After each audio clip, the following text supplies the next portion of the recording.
Every white person that's fought to end slavery, thank you. To every white person who fought during the civil rights movement on the side of the black people that were being discriminated against, thank you so much for fighting for that. To all the white, liberal, woke people that are fighting for CRT to be implemented in our system, shut up. I'm so sick of it. Today we're going to go over a video where Charlie Kirk completely demolishes the ideology and the ridiculous nonsense that these white woke liberals try and propagate all the time. It's just like, oh guys, it's not like that for us anymore. I'm sorry. Now there's certain things maybe that happen in the world, but it's not as extreme as they try and make it.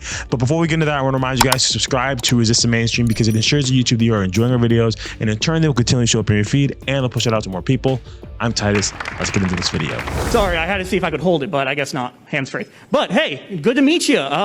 You've been talking a lot about activists, and you've been kind of, I guess, going on a bit about this young low row going on. My big question for you is, what's the difference between them, the yellow shirts, or even you?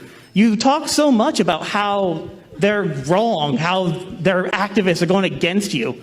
What's the big difference? Well, first of all, I've never tried to cancel a speaker because I disagree with them, or try to go to a hotel and try to cancel their contract.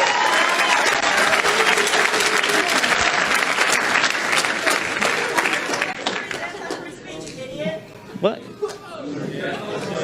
Hey, okay, I'm back. I was just... So, you're talking about this, though. You're going against CRT. Is that not just doing exactly what they're doing? They're talking against it. You do realize they went to the previous hotel and pressured them to try to pull the contract, right? No, like... No, you're not. Yeah, you're not aware. Okay, got it. Would you like me? And also, let me just say this. So what makes us different? Well, first of all, our entire worldview is, as I mentioned, rooted in a belief of the natural law, liberty, freedom, gratitude, American history, self-empowerment, and fulfillment, whereas the worldview of the opposition, which I'm glad they came here tonight, is not. It's the opposite of all those things. But as you'll notice, we let them into our event because we think it's important that, different ideas are actually allowed a platform to be able to be heard. Does that answer your question? I don't have a... Okay, thank you. I couldn't answer you for it. But no, it actually doesn't. My question is, at the very basis, yeah, you all can laugh all you want. They're laughing because you're hilariously wrong. Hey, can I hold you a little bit? No. Okay. No, so, yeah, okay, great. So let me just ask a question. When have I ever advocated for canceling a speaker on a college campus? I don't want Never. to, I'm That's sorry. the difference. Thanks for coming. Appreciate it. Okay, next question.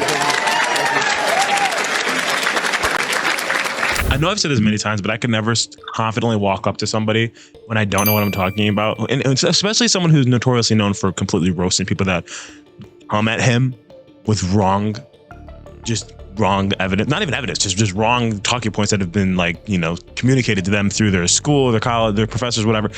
I could never, ever go up to Charlie Kirk if I was some woke liberal, like a college student who doesn't actually know what they're talking about, but just is angry because the media tells me to. Like, I wouldn't do it. I'd just be like, even if I think he's wrong, or even if I just don't like him because I've been brainwashed or to believe that way, I would not say anything to him. I'd just be angry I'd be a keyboard warrior, just commenting on his video. Yeah, you suck.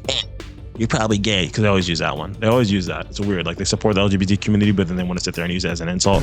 But yeah, there's no way there's any comparison between the left and the right when it comes to how they treat the other side. Obviously, there's a fringe on each side, but the mainstream left, and I know the pendulum is swung, and some of them are coming back to reality in a sense. They, like you said, would do everything within their power to stop Charlie Kirk or Ben Shapiro or Matt Walsh or any of these people from speaking on the college campuses, trying to cancel it, even though there are conservatives that are never represented on those campuses because 90% of them are all super woke. So the one time they want to, or the few times a year or every other year, I don't know how that works, they want to get somebody who represents their values to speak. You want to sit there and tell them no? That's insane. That's tyrannical. That's the problem. And them trying to act as if him going against CRT and how bad it is the same, is equivalent. That's a false equivalency. They're not synonymous. They don't go together.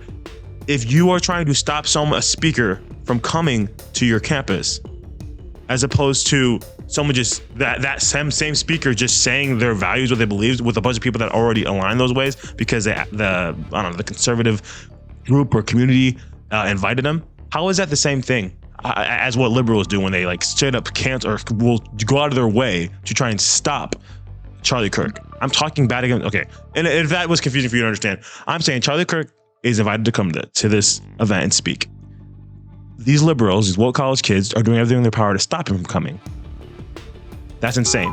They're trying to say that's the same thing as Charlie Kirk being there and then saying that CRT is bad. That is the craziest false equivalency I've ever heard in my life. And I just don't know how we got here. I don't know how we got here. I'm glad things are shifting, things are changing, because we needed that really, really bad.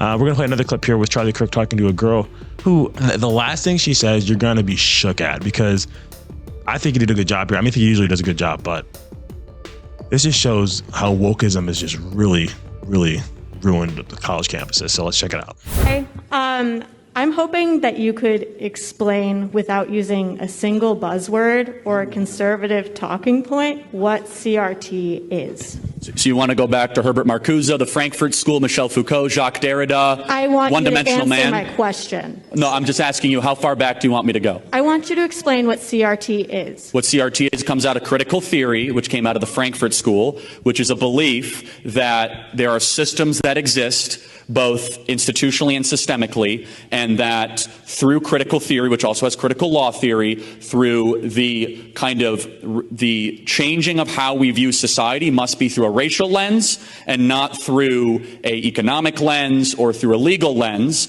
And if you look very clearly at the writings of Marcuse, at the writings of Spinoza, especially in the early 1990s where this started to pop up, there was this idea that we must give preference based on the melanin content of people's skin, not on actions, not on choices, and instead, because America's so unequal, because it is so inequitable, that these writers and authors that were the beginning people that actually started this term critical race theory 50 or 60 years ago believed that this would be a true Marxist type movement that would help happen in this country. It was kind of fostered and started in many different universities across this country. Marcuse came from the Frankfurt School. One of his disciples is still alive, Angela Davis, and it really kind of comes back to the couple beliefs that CRT believes in, to make it overly simple. Number one, that there is no such thing as absolute truth. That number two, power dynamics are more important than anything else. Number three, skin color should be something that has a top priority in how we characterize people and their worth and their dignity. Number four, that kind of American history and kind of how we teach it is completely wrong. Five, that America is systemically racist, and I could continue from that. That right there is a 35,000-foot view. Happy to go deeper, but that is the history of critical race theory, and it's evolved into terms of wokeism, diversity, equity, inclusion, the idea of America being systemically racist, 1619 Project. They're all outgrowths of the postmodern deconstructionist type viewpoint that started in the 1960s from Marcuse, who was a Marxist type believer in the Frankfurt School, was expelled, found domicile here in America, and implemented in our colleges. How'd I do?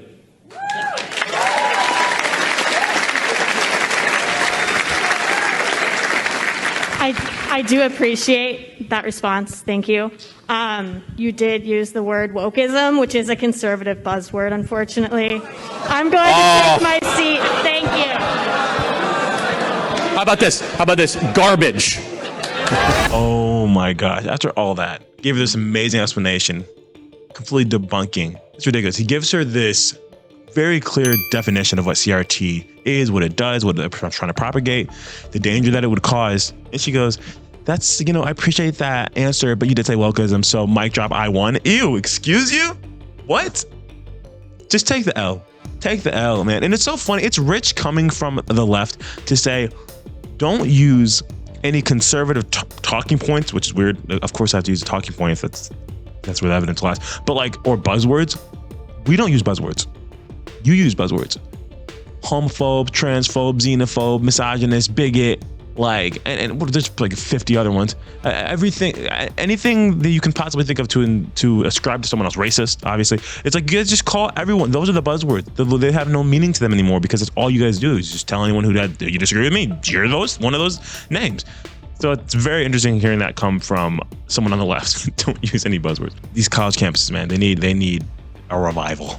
They need what America just got in government. They need that on the college campuses, because it's a sad sight to see. But like I say, I've said this many times. I know you guys have heard me say this. I hope that this planted a seed in her mind to really think through why she believes the way she does, and what she believes is even right or based on anything real, or is it just something that has been propagated to her, something that has been fed to her that she was just told was true, but maybe isn't. Look deeper into it. I don't know. Like Elon Musk says, we are the media now. We got to do our own research. because the people that are supposed to be giving us the truth don't. So if you enjoyed this video, make sure to comment down your thoughts below. I want to know what you guys are thinking, and I will see you on the next one. Peace.